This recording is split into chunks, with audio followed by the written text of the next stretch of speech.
For the first time ever, I am thrilled to say we have an official sponsor for the Dirt Talk podcast, and that's Ariat. I've worn Ariat boots on every job site I've visited over the years, traveling in them across 5 continents. More importantly, I have yet to find a single project where working folks, unlike me, are not wearing Ariat boots and workwear in every condition imaginable. And there's really good reason for that, and that's because it's phenomenal stuff. And the more I've learned about Ariat and the company, the more I've loved their brand.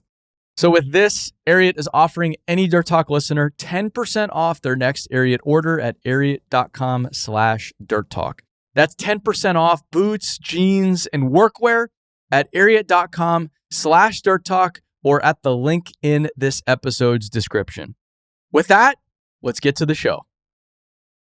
Okay, hello everybody, welcome back. Monday Dirt Talk. Today we are gonna do some more reading out of a new book called Goodfellow, A Century of Grit, Grace, and Goodwill. This is a book basically capturing 100 years of history at Goodfellow Brothers, a company based out of the West Coast. They operate in California, Oregon, Washington, and Hawaii. They're a really big deal. We've gotten to know them very well over the past few years. Just amazing, amazing folks. And as you can imagine, 100 years of building stuff gives you quite the history. And I started reading this book this weekend, thought, man, why don't I read this on the podcast? Because everybody enjoyed the Ames book so much, and we have all these other stories to read. Ames is not the only great story out there. There's a lot of them, and Goodfellow is certainly amongst them. And to give the author some credit here, this was written by Alice Skipton. And so, to get right into it, here we go. The first reading of the Goodfellow Brothers book. On November 11th, 1918, Jim, Jack, and Bert Goodfellow sat together in a cafe in France on Armistice Day. Although they didn't realize it, these young American soldiers were not far from where their ancestors had lived centuries earlier under a different name. They looked at one another with deep affection and relief. No more fighting. World War I was over. They felt a glow of optimism. After having just won the war to end all wars, the brothers could finally look toward the future. What might they do next? Their parents had instilled in them the importance of character and hard work. These values guided their actions when America entered World War I in 1917, and Jim and his brothers enlisted. These values surfaced again during their reunion in France. What if they started a family business based on these values? Their Pacific Northwest home was changing fast. Washington had become a state in 1889.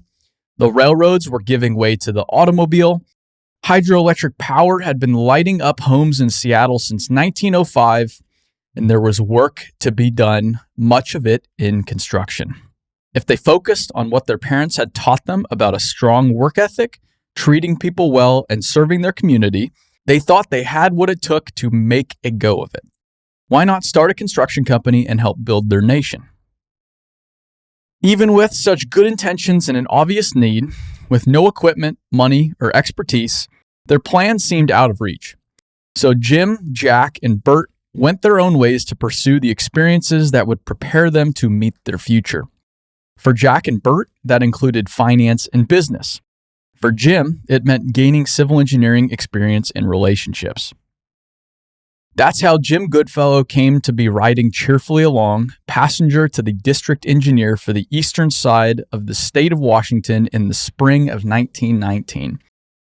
The Dodge Brothers touring car made its way carefully through the rocky terrain of the coulees, steep-walled flood channels in the Pacific Northwest's volcanic basalt as it crawled its way from Spokane to Chelan. The occupants had just settled back in their seats after fixing their third blowout. A car trip that in the future would take 3 hours was taking them all day. Age 27, Jim had completed the lion's share of his education at the University of Washington's College of Engineering prior to enlisting in the First World War. Having finished the remainder when he returned from the war, he was now headed to his first assignment for his new employer, the Washington State Highways Department. Just 11 years since the Ford Model T had been introduced, and only 7 since the first conveyor belt assembly line began to mass-produce cars, signs of change were everywhere. 2 years earlier, controversial convict labor completed the 5-mile Pine Canyon Road north of Wenatchee and south of Chelan. Even with a steep grade and switchbacks, the gravel road still offered a much less harrowing journey between Waterville and the Columbia River than had ever existed before. Road advancements were slowly gaining momentum.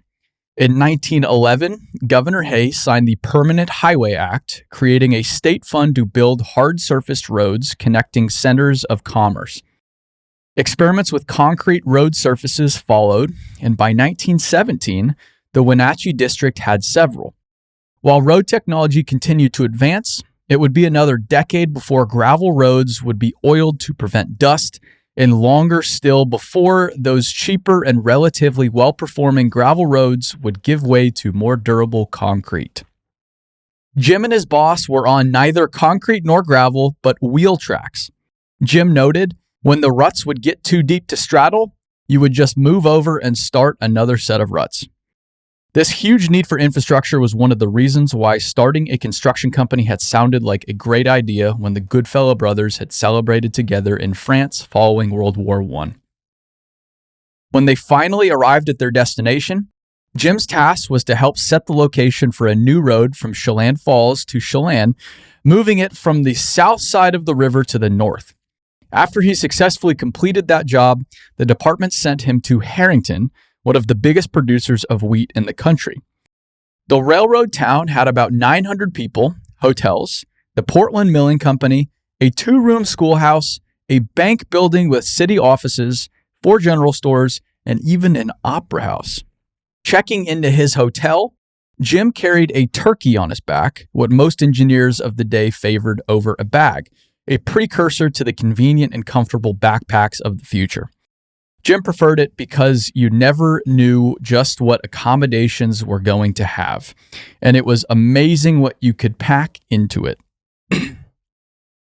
Making $150 per month, he was dismayed to find the hotel rooms priced at $6, $5, $4, and $3 per day. He chose the least expensive option, following the clerk up 3 flights of stairs, back a long hall, down a few stairs to a little 10-by-5 room with a 3/4-inch rope tied around the foot of the bed to be used as a fire escape. He thought it was a pretty steep price for such a room, but made no complaint. A week later, when he went to the desk expecting to pay a $21 bill, the clerk said he just owed $3. The light dawned. The cost was per week rather than per day. He stood a little taller, puffed up his chest, and said, well, in that case, I'll take the $5 room. Jim made friends wherever he went. From Harrington, he went to the Coulee City, then to Waterville. Staying there for about a year, he got a close look at the very fine road built by the contractor John Moore. The road was completed with a scraper called a Fresno, invented in 1883 and pulled by horses, the precursor to modern earth-moving equipment. Jim's own crew was hard at work. He proudly noted that they set every cross-section stake between Coulee City and the top of Pine Canyon. While in Waterville, Jim joined in lively local conversations with people like Ava Anderson, who would go on to serve in the legislature representing Chelan County for 6 terms between 1948 and 1960. It didn't matter if someone was rich or poor, well-connected or alone. All that mattered to Jim was that he could be of service. And so he quickly became known for his kind and generous spirit. He was guided by the belief that a person could never have too many friends, but even one enemy was one too many. After Waterville, he went on to Douglas County.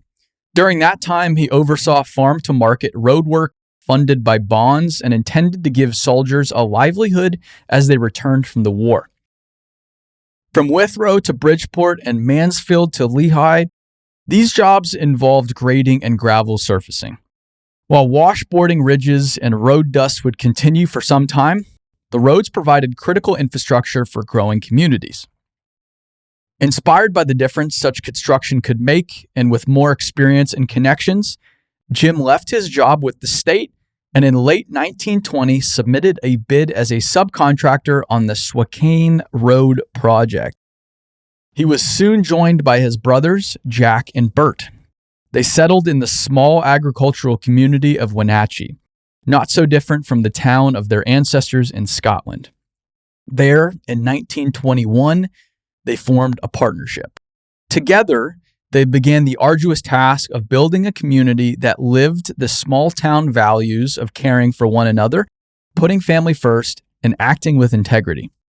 Little did they know that once these humble seeds were planted, they would evolve, expand, and flourish into the next century. According to Jim, it could not have been more satisfactory.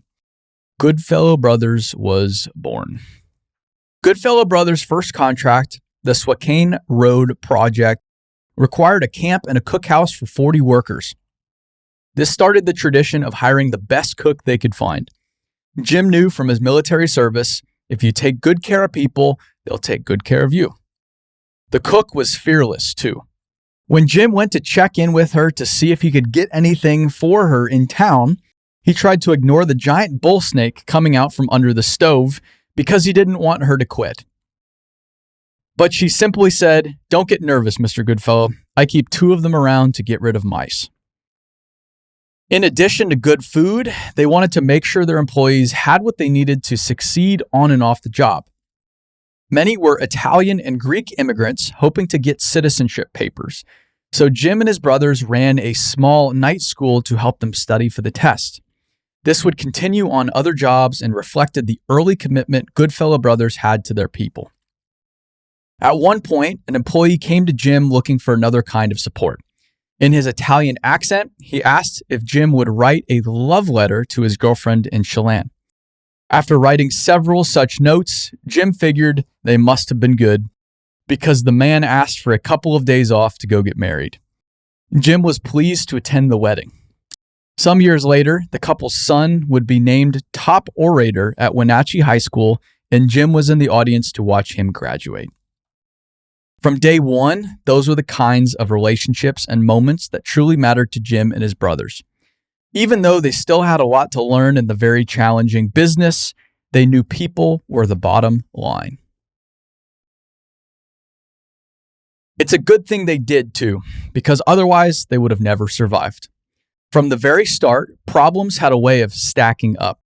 In the case of Spokane Canyon, the excavation on one side of the canyon could be managed with 3 Fresno earth-moving scrapers merrily hauled by a team of horses.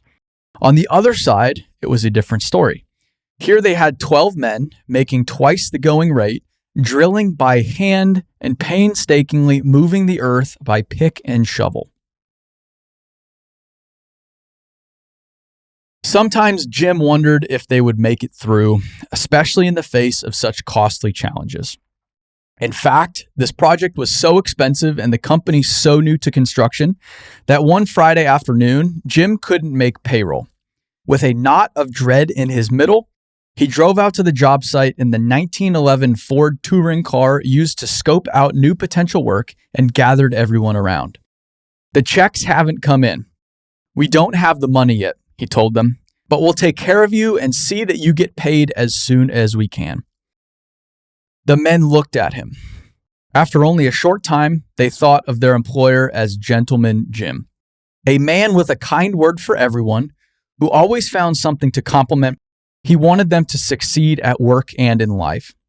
Every last man looked at Jim in the eye and said something along the lines of, "Don't worry, we trust you. We know you'll pay us when you can."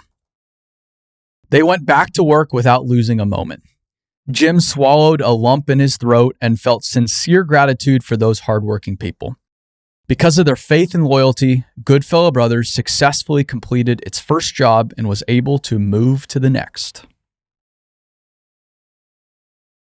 Each subsequent project exponentially increased the company's construction know-how. They built the Wenatchee-Chelan Highway to Knapp's Tunnel in the early 1920s. From the start, they understood the importance of technology. In 1923, they happily rented wide iron-wheeled 3/4-yard merry-go-round Erie steam shovels to complete an irrigation project. The equipment and skilled operators like Jim Elmore, who would work for Goodfellow Bros into the 1960s, helped them finish the job in one summer instead of two. They backfilled the bank just as the water ran down the ditch for the first time. Farmers could get their water a whole year earlier. On the next road project at Wells Grade, they thought they'd continue with these same reliable machines with their comforting sound. This worked well until winter came and the temperatures turned very cold.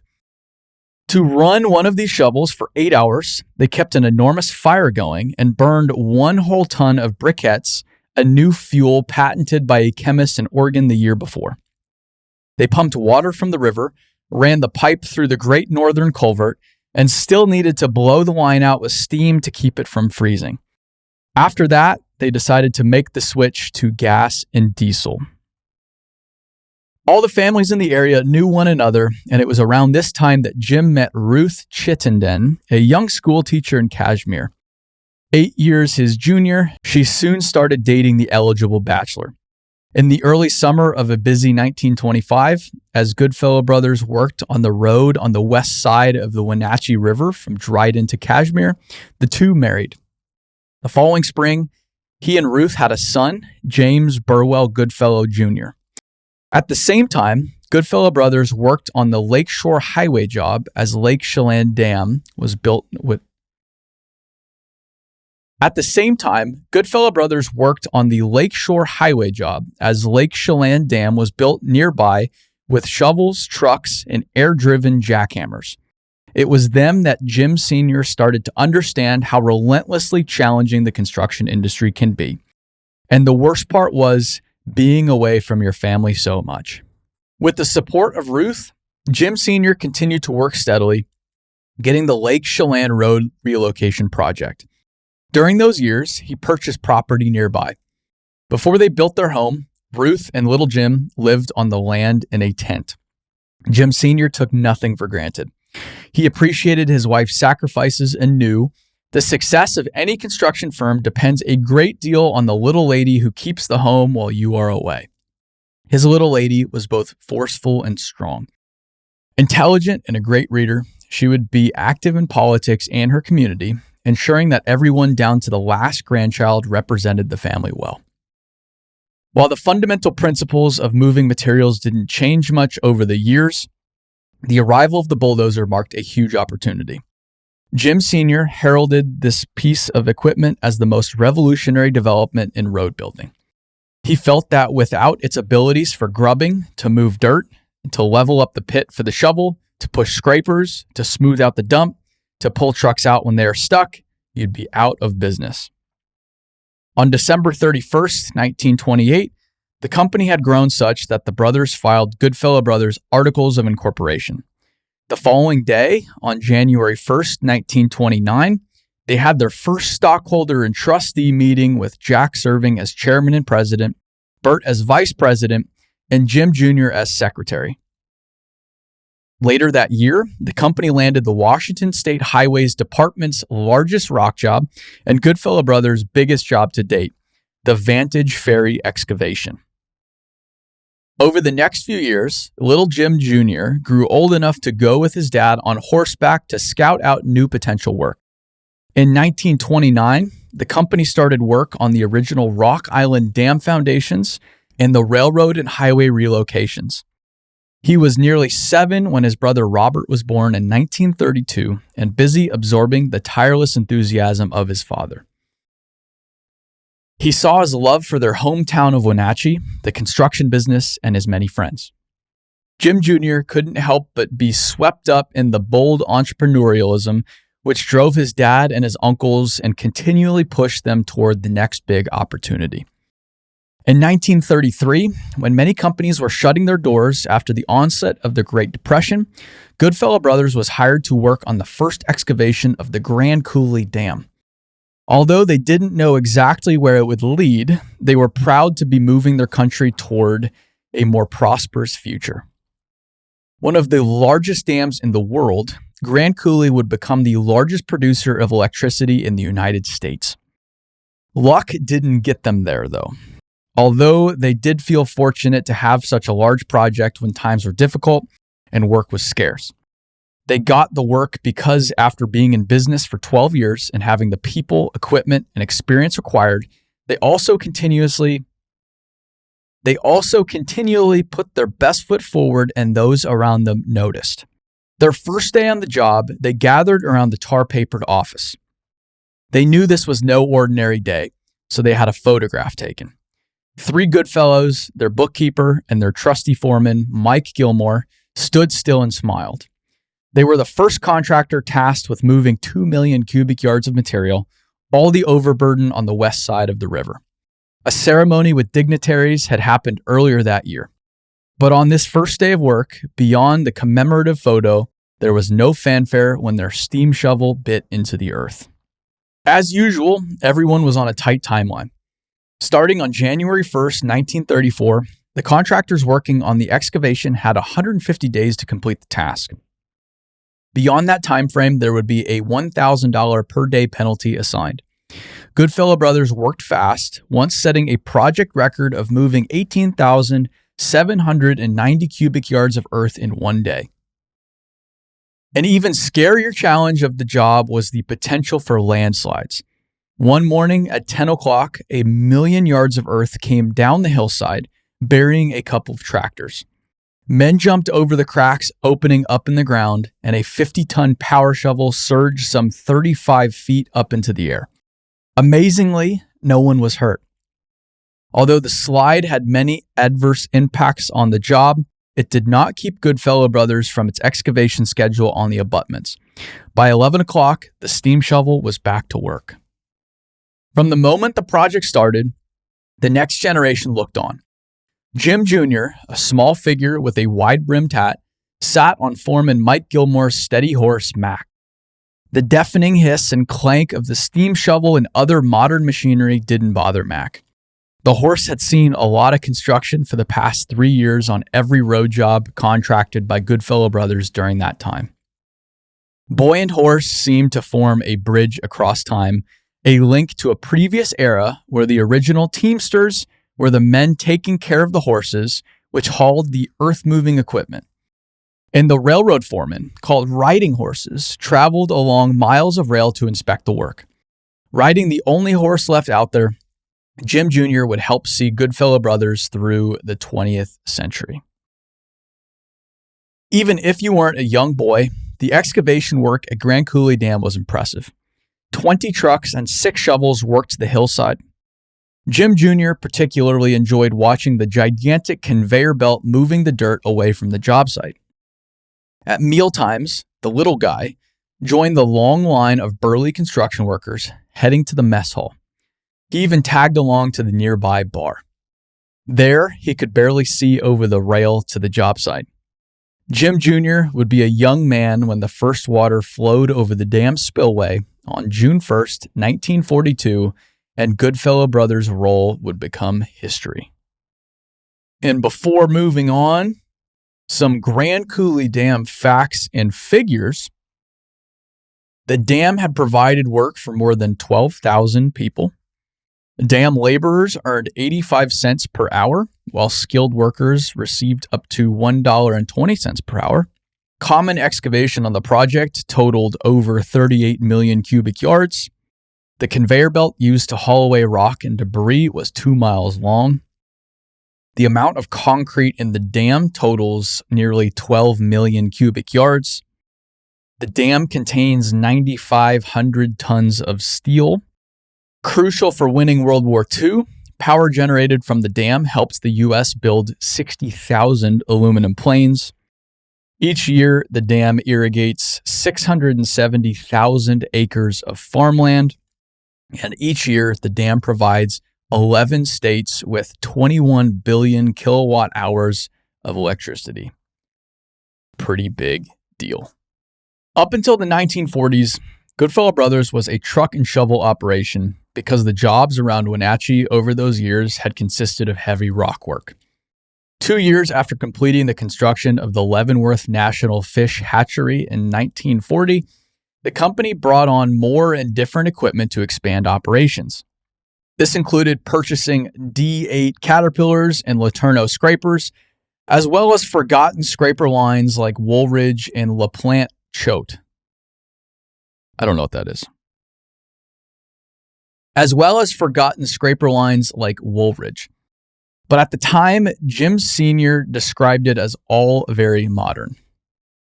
Jim Jr. was now in high school, an Eagle Scout, and a competitive swimmer.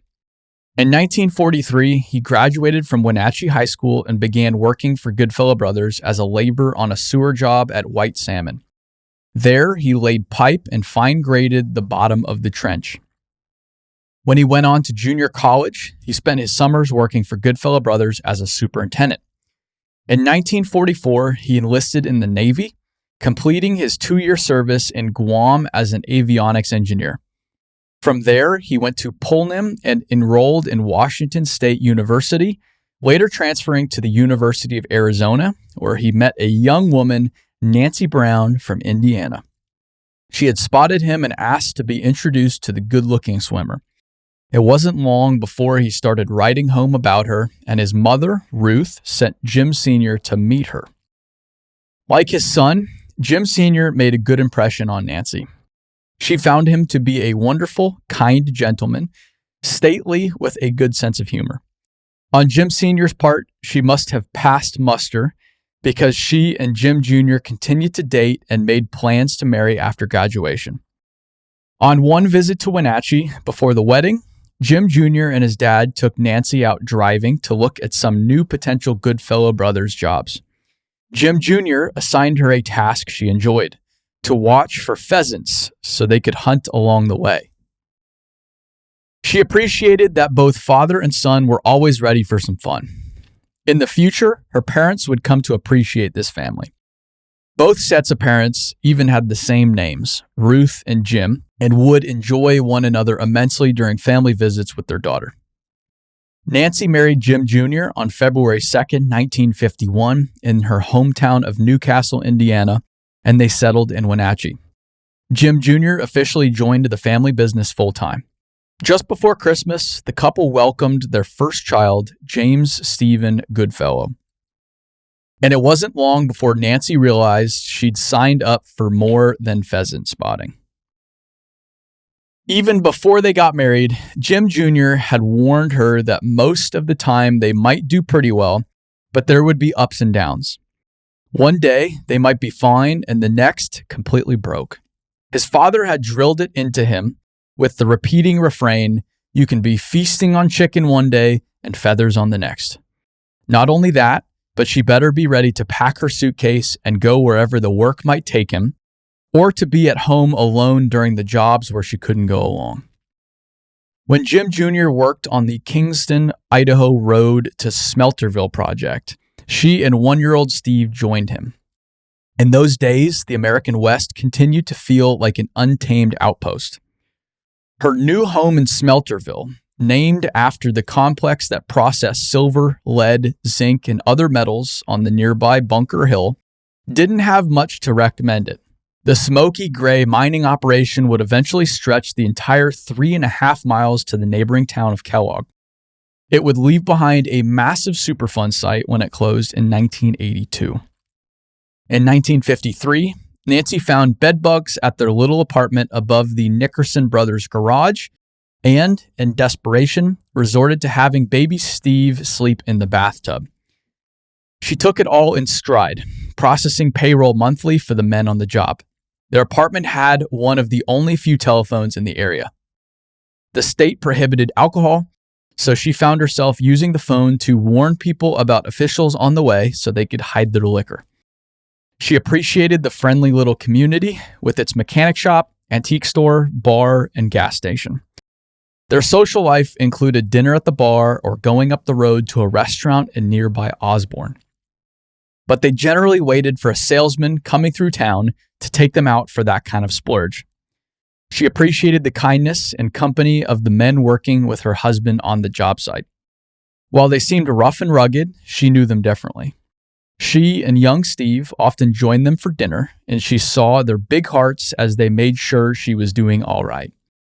Once, one of the old-timers, Bob Hofstadt, chief estimator from the early days, even gave her firstborn a tiny pair of red cowboy boots. When they returned from Smelterville to Wenatchee, there was a polio outbreak, and Nancy was ushered out of town to protect Steve. They stayed with her mother in Indiana for a couple of months. She never had any regrets, always feeling like she picked the right guy. But especially in the beginning, it wasn't easy. Like so many other spouses, past, present, and future, she was doing her part in helping her new family succeed. In 1953, they had a daughter, Cynthia, and in 1956, another son, Daniel. The kid's dad frequently traveled for work, and in 1965, while Nancy took care of the 3 children, a newborn, a 3-year-old, and a 5-year-old with some help from her mother-in-law, Ruth, Jim Jr. and Jim Sr. had their own adventure. They were preparing bids for work on the Lolo Pass Highway and needed to see the future job firsthand. Instead of the 1911 Ford touring car, the company now had a twin-engine Aztec airplane. They flew into Missoula, Montana, and then rented a car, driving to where the new construction left off. They would take time to scout the future site of the proposed road so they could accurately bid it. Employee Dick Strom had gone this far, but now he left father and son with a wrangler who had set up camp for them and had their horses waiting. Dick took the rental car back, flew to Kuskia, Idaho, and then drove to meet up with them in Losha, Idaho, 2 days later. Jim Sr. and Jim Jr. enjoyed a large breakfast at the Wranglers' camp. They then set off on their 30-mile journey over the mountains on horseback, following tree blazes showing the location of the new road. According to Jim Sr., their path was either straight up or straight down or crossing the river. Not that they minded. On one such crossing on the first day, the water came up to Jim Sr.'s knees and his horse began to float, scrabbling for purchase on the river bottom. Fortunately, the animal spotted a white flat rock below the clear water downstream and as they approached, climbed aboard. Here, the water came just below the horse's knees. The horse didn't fit very well, so it pressed its 4 feet together, hanging its head low. Jim Jr. waited for his dad on the other side, managing not to laugh outright until later. Eventually, Jim Sr. convinced his horse to leave the rock and walk ashore. Of course, they made time to fish. It was a long-standing practice at Goodfellow Brothers. If bidding a job requires 2 days on horseback, take 3 days in your fly rod. Bringing a fishing rod along had its hazards, though, and not always what you might expect. The following day, as the trail opened up to a high plateau, Jim Sr.'s horse surprised him by jumping a log. As he rebalanced himself, his fishing rod shifted and his line caught on a tree root, making a singing noise like a big rattler. Not as steady as old Mac, the horse began to dance and buck. The more the horse jumped, the more noise the line made. Jim Sr. tried to keep his seat, but after leaning down and breaking the line, he hit the dirt. Although in his mid-60s, he was unhurt and simply dusted himself off. He kept the mishap in perspective by thinking about another trip along the very same trail more than 150 years earlier when Lewis and Clark traveled an even more untamed landscape in 1805. He felt a great deal of respect for their journey. Without further incident, they made their way across Lolo and then back home. There they had a happy reunion with Ruth, Nancy, little Steve, and Cynthia, and baby Daniel, telling stories and laughing over their adventures. On a Wednesday soon after, they were much more somber and less relaxed. They stood waiting with about 100 onlookers at the highway licenses building as the state opened the bids for the Lolo Pass highway job. Jim Sr. and his son knew most, if not all, of the people in the room, including the director, the highway commissioner, engineers from the Bureau of Public Roads, and the other contractors going for the project. They knew the importance of bidding fairly and accurately and the tension of being ready with the bond money should they get the job. If for some reason they didn't actually have the money, they'd be on the hook for 5% of their total bid, and the state would reopen the bidding process. At 10 o'clock, the familiar ritual began. The bids passed into the hands of the construction engineer, and he began to read them aloud as two engineers checked the numbers. Once they deemed everything correct, they announced the low bidder. They'd done it. It was Goodfellow brothers. Father and son let out a sigh of relief, glad they didn't need to hire the crying room. Over the years, from irrigation and reclamation projects to reservoirs and dams, Goodfellow brothers supported massive infrastructure jobs. The company completed extensive stretches of roadwork on Stevens Pass, multi-phased work on the Rock Island Dam, the Rocky Reach Highway and Railroad Relocation Project, and more. On every job and in every community, they continually looked for ways to lead with respect and generosity, including helping employees gain citizenship, building camps, parks, and ball fields, and offering equipment at people during fires, floods, and other natural disasters. The brothers had done it. By balancing grit and grace, they'd accomplished what they first envisioned when they had gathered in France. They helped transform the Pacific Northwest into an agricultural and electrical power center while putting people at their company's center. From the moment they founded the company and throughout every job, the Goodfellow brothers focused on their core business philosophies. They treated people right. They tried to become better human beings and not just better workers. They found the right people and equipment to do each job. They met their obligations. They exceeded the client's expectations. And if they didn't make money on every job, they at least made new friends. I think that is where we will conclude today. There will be, for sure, a part 2, maybe even a part 3, because I want to get to more modern day Goodfellow and their push into Hawaii. I've spoken with Steve about it firsthand, and it is an amazing story. So I hope you enjoyed another reading of another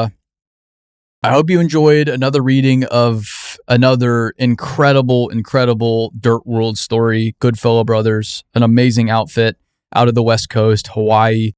If you are looking for a great contractor, look them up. I would happily work for them in a heartbeat if I was in a different life.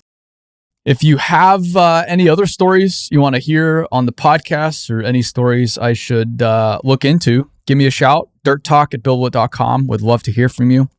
And with that, we'll see you on the next one. Stay dirty, everybody.